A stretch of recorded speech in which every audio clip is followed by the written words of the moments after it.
to keep calm in the midst of chaos. One of the main reasons why most people panic during times of uncertainty is because they pay too much attention to rumors, misinformation, as well as being underinformed.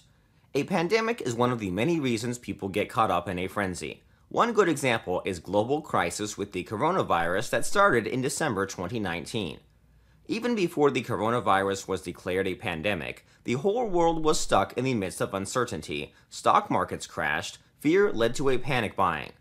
The normal response when something you do not have control over strikes is to panic. You get caught up in the fear of the pandemic affecting your region and start losing your grip on reality. The people who have the ability to keep calm in the midst of chaos tend to survive the craziness better than others. It all begins by listening before acting. Listen to expert advice, listen to verified news, and most importantly, learn to filter what you hear. Things you can do to remain calm during a global outbreak. 1. Do your research. One of the main reasons people battle with stress and anxiety during a period of uncertainty comes from being underinformed. Doing proper research will help you stay calm while everyone else is losing their grip on reality. A few ways you can be sure you have done proper research and are well informed is by paying attention to your sources of information. For example, you can try sticking to reputable sources for up-to-date information concerning the pandemic. Only listen to professional advice when it comes to implementing precautionary measures. 2. Take professional advice seriously. Most people may be infected simply because they are failing to take professional advice seriously. For example, if you are advised by experts to self-isolate or make use of certain sanitary products, make sure you do just that. Avoid taking things lightly. If you are advised to stay calm and avoid panic buying, make sure that is precisely what you do.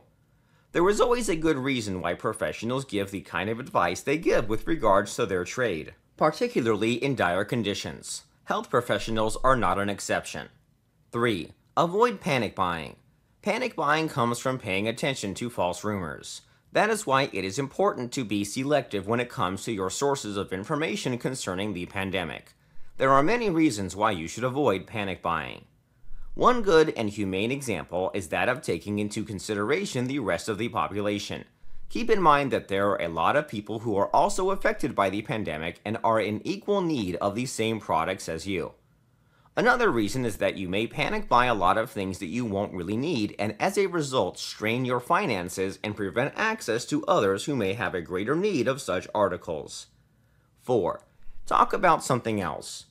One way of ensuring your mind believes what you want it to believe is by dwelling on one subject over and over again.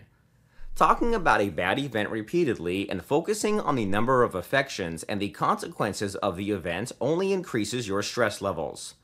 One effective method of staying calm during a tragic event is by finding something else to talk about. Concentrate more on positive subjects that boost morale. This does not mean you should ignore the fact that there is a crisis, because that is impossible. You can stay up to date with the relevant information, however, do not overdo it. You can allocate a few minutes a day to check on the latest headlines concerning the crisis and no more. You can check the news first thing in the morning and a few minutes during the day or in the evening. Make sure you concentrate on doing other activities afterward. 5. Make time for morale-boosting activities. The stress and anxiety that you battle with in a crisis like a pandemic can lead to certain illnesses that can be easily avoided. Impossible as it may be to believe, the stress and anxiety that you have because of the crisis is something that can be controlled. You can achieve this by intentionally setting aside fun or morale-boosting activities that you and the rest of the family can do every day. One good example is playing a game that everyone loves and sticking to it for considerable hours. You can also focus on practicing effective ways of continuing with your work if you are advised to work from home. Instead of dwelling on the fact that you are no longer able to go to the office, you can focus on the many advantages that come with working from home.